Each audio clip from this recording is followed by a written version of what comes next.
The room went silent. I stood on the sidewalk, my fingers numbing in the biting October wind, clutching a single grocery bag. My key turned in the lock, but it didn't click. It just spun.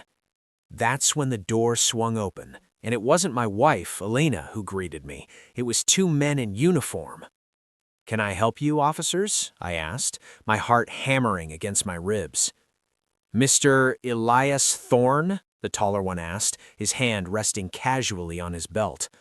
"We've been called to oversee a peaceable transition. You've been served with an emergency restraining order and an eviction notice." Behind them, in the foyer of the house I had spent 10 years paying for, stood Elena. She wasn't crying. She was holding a glass of wine, flanked by her brother, Marcus, a man who had lived off my loans for 3 years. "It's over, Elias," Elena said, her voice cold and rehearsed. "This house is family property now. Marcus is moving in to help me manage the estate. You need to leave. Now." "The estate?" I stammered. "Elena, I bought this house before we even met. My name is the only one on the mortgage." Marcus stepped forward, a smug grin stretched across his face. He held up a piece of paper, a notarized quitclaim deed. "Not according to the county records, loser. You signed this over to Elena 6 months ago, remember? Or was your quiet, genius brain too busy to notice what you were signing during the refinancing?" I looked at the document. My signature was there, bold, clear, and perfectly forged. They had been planning this for months. They thought because I was the quiet husband, the one who worked late and never argued, that I was a pushover. "You have 5 minutes to grab a suitcase," the officer said, not unkindly. "Otherwise, we'll have to escort you off the premises." I didn't scream. I didn't beg. I looked at Elena, who was already turning away to show Marcus where to put his luggage. I reached into my pocket and felt the cold metal of a flash drive I always kept on my keychain. They thought they had stolen my home. What they didn't know is that I had been recording every business meeting in our kitchen for a year. As I walked toward the police car, Marcus yelled from the porch, "Don't bother calling a lawyer, Elias. You're broke and homeless." I sat in the back of the squad car, looking at the house one last time. I wasn't thinking about where I would sleep. I was thinking about the sealed envelope sitting in a private safety deposit box, the one Marcus didn't know existed. The officer put the car in gear. "Where to, buddy?" "I have an appointment with a ghost." For 5 years, I was the invisible man of the Thorne-Vance family. Elena came from old money that had run dry 2 generations ago, but she kept the attitude. To her parents, I was the lucky IT guy who had managed to marry into their prestigious lineage. At every Sunday dinner, I was the target. "Elias, pass the salt," her father would say, never looking me in the eye. "And try not to spill it. That table costs more than your annual salary." I would just nod and smile. I was the one who paid for the table. I was the one who paid for her father's heart medication and her mother's country club fees. But in their eyes, I was a temporary fixture, a human ATM with no personality. The worst was the anniversary gala last year. Elena had invited her ex-boyfriend, Julian, a high-flying real estate developer. She spent the entire night laughing at his jokes while I stood in the corner. "He's so stable," Elena overheard her friends telling her, gesturing toward me with a dismissive wave of her hand. "Like a reliable lawnmower. You don't love it, you just need it to keep the grass short. But Julian is a Ferrari." When I approached her later, she didn't even apologize. "Don't be sensitive, Elias. It's embarrassing. Just go check the coat rack or something. You're better with objects than people." I realized then that I wasn't a husband. I was an asset they were depreciating. I started keeping a log of every expense, every insult, and every loan to Marcus.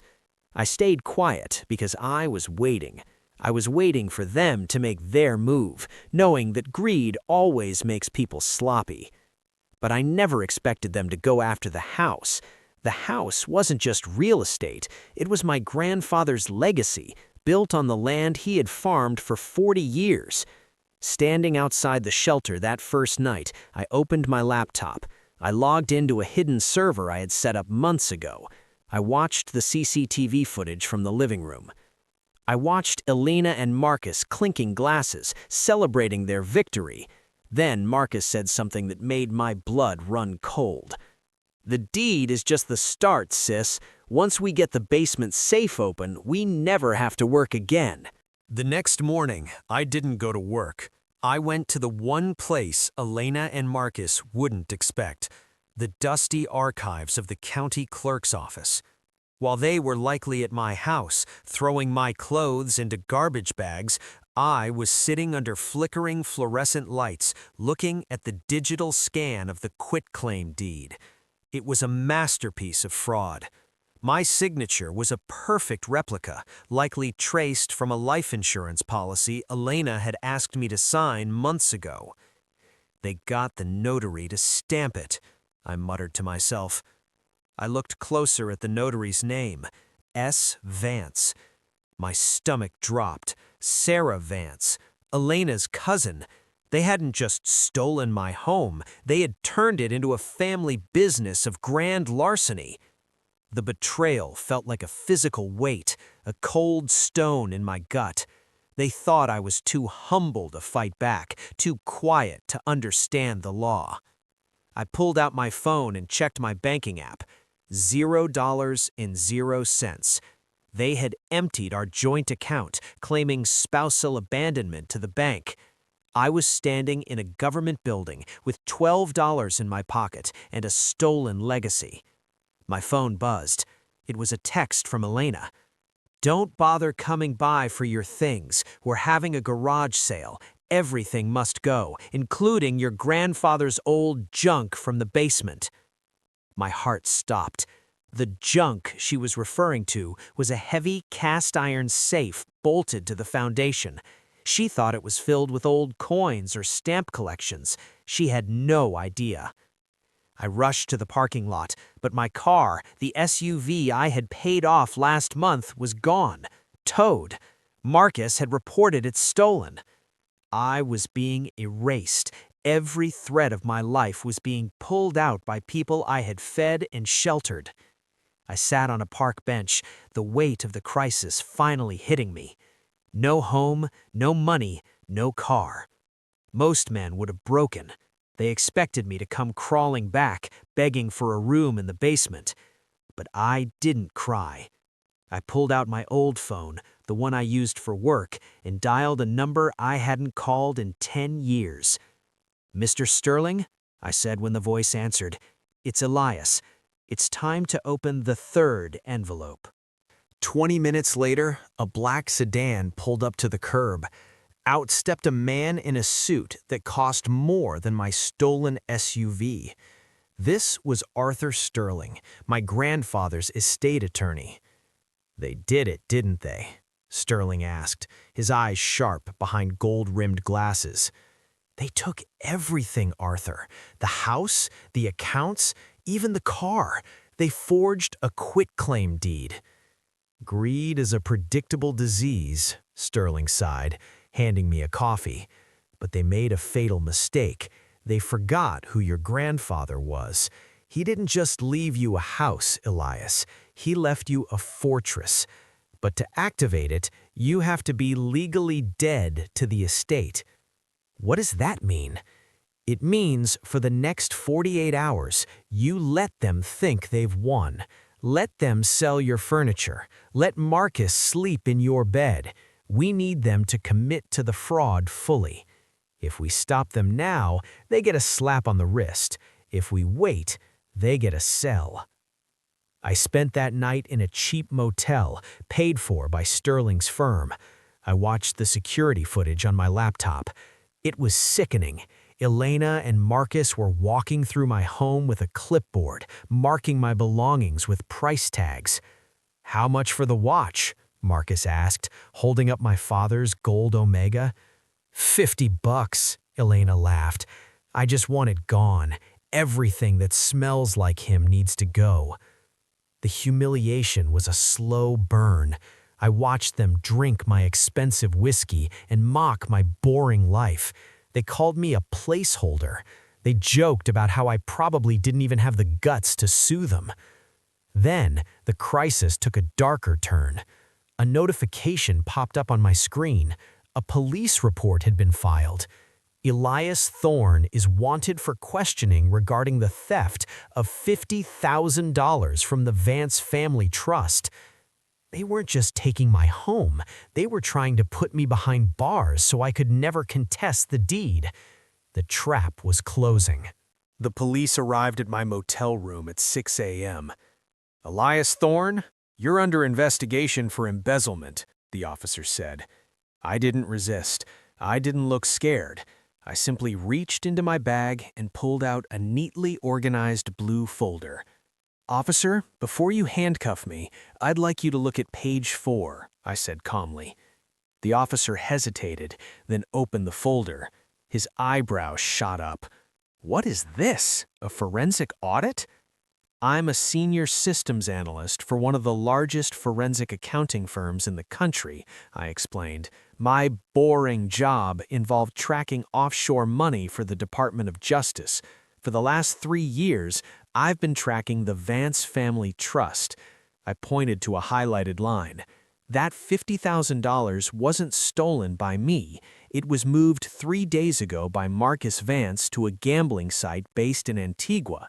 Here's the IP address. It matches the router in my house.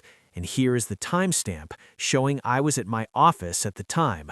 The officers looked at each other. They weren't looking at a broken husband anymore. They were looking at the most dangerous man in the room, a man who dealt in cold, hard data. I have recorded meetings of Marcus discussing this loan with Elena, and I have a copy of the original deed with a hidden watermark that only shows under UV light. The one they filed, it doesn't have it. The lead officer shut the folder. "Mr. Thorne, you're not coming with us, but you might want to call your lawyer. If this is true, your wife didn't just kick you out, she committed a federal crime." "I know," I said, a small, cold smile touching my lips. "But we're not going to stop her yet. I want her to open that safe first." "Why?" the officer asked. "Because," I replied, "the safe isn't part of the house. According to a secret clause in my grandfather's will, the moment that safe is tampered with by an unauthorized person, the entire property title reverts to a private trust, one they can't touch." Part 6. Twist number 1.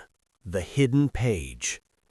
While I sat in the lawyer's office, my laptop screen showed Marcus in the basement. He was sweating, holding a heavy-duty industrial drill against the safe my grandfather had installed 40 years ago. Elena stood behind him, crossing her arms. "Just get it open, Marcus. The appraiser is coming tomorrow for the house. If there's gold or old bonds in there, we need them out before the sale." Marcus wiped his brow.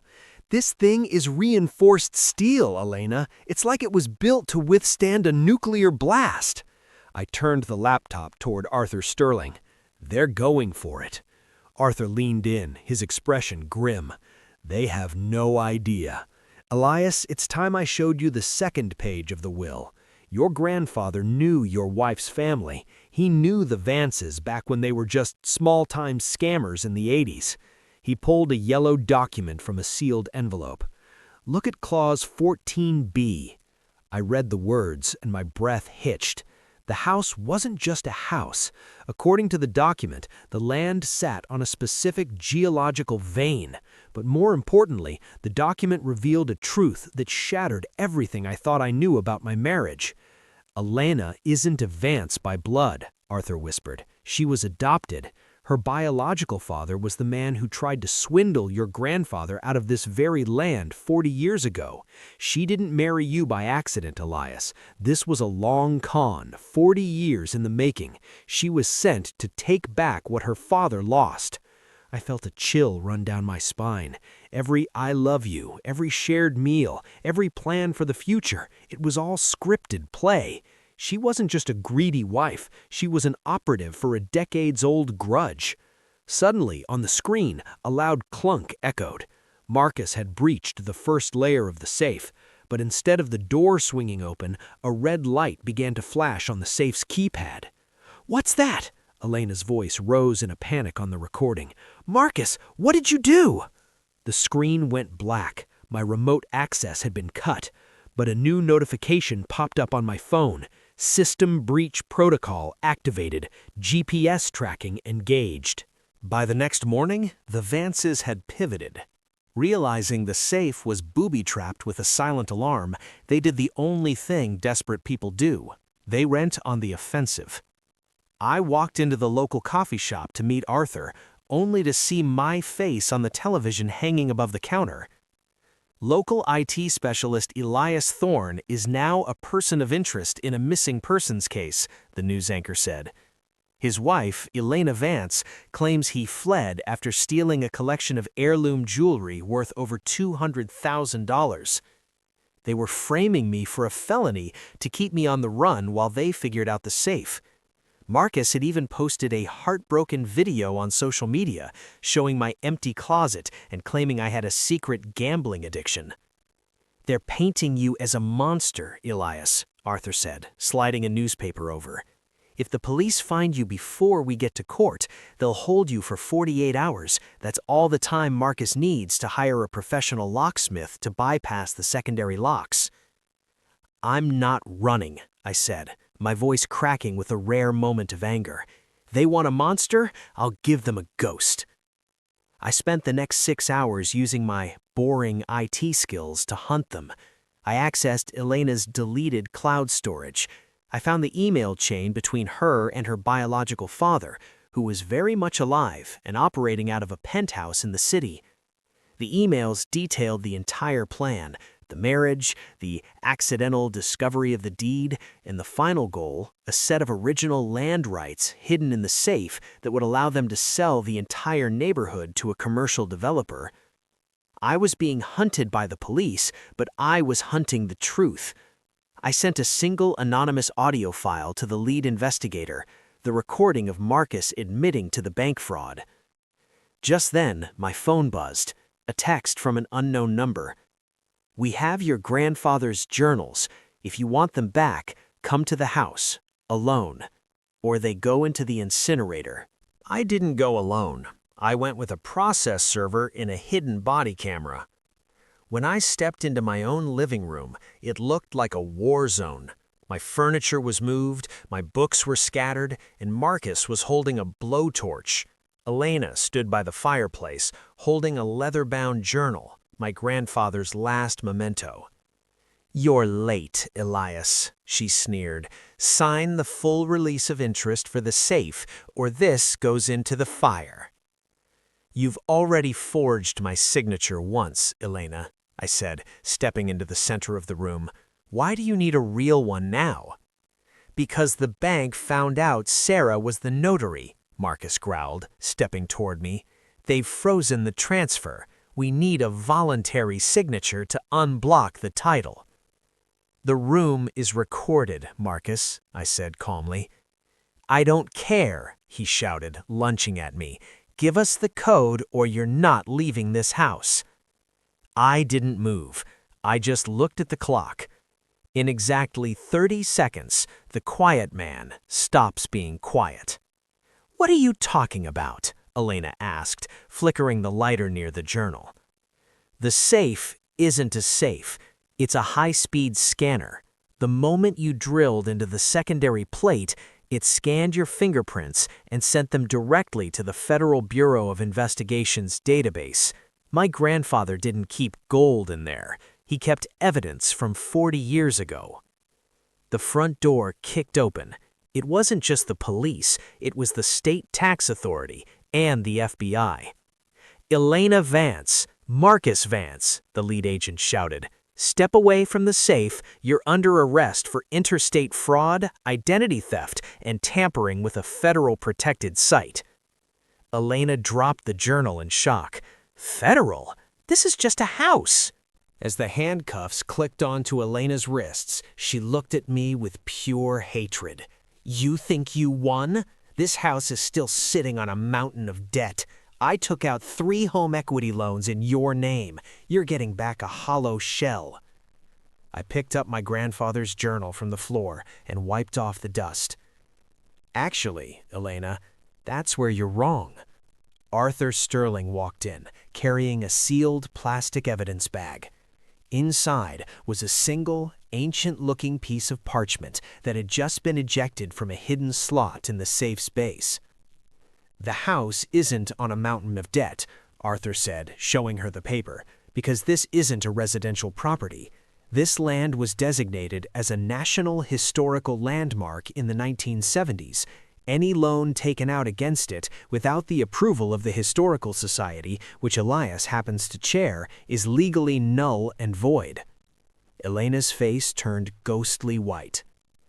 "And there's one more thing," I said, leaning in close. "You mentioned your biological father, the man who sent you to do this. He was the one who tipped me off. I offered him a deal, immunity for his past crimes, if he gave me the login to your private messages. He sold you out for a clean slate, Elena, just like you sold me out for a house." The betrayal in her eyes was poetic. She had been a pawn in a game played by the very man she thought she was helping. "Wait!" Marcus yelled as he was being led out. "There were 2 safes. We saw the blueprints." I looked at the wall behind the fireplace. "You're right, Marcus. There are 2. But the second one only opens when the first one is destroyed, and you just destroyed the first one." The floorboards beneath the fireplace began to slide back, revealing a staircase no one had seen in 40 years. The second safe wasn't a room full of money. It was a library. Thousands of files documenting the corruption of the Vance family and their associates over the last half-century. It was the black ledger my grandfather had spent his life compiling. With those documents, I didn't just get my house back. I dismantled the entire Vance syndicate. Sarah Vance lost her notary license and went to prison for fraud. Marcus was sentenced to 7 years for embezzlement and assault. Elena, she lost everything. Because the marriage was based on a fraudulent identity she used to hide her biological father's name, the marriage was annulled. She walked away with nothing but the orange jumpsuit the state provided.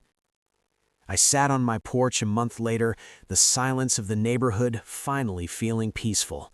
The quiet man was back, but I wasn't invisible anymore. I was the owner of the Thorne estate, a landmark that would never be touched by greed again. I looked at the old phone recording one last time, the one where Elena called me a lawnmower. I deleted it. They thought I was a nobody because I didn't shout. They thought I was weak because I was kind. They forgot that still water runs deep, and the deepest waters are the hardest to survive when you're thrown in. Moral? Never underestimate the quiet man. He isn't ignoring you. He's taking notes. They called me nobody until the judge read my name.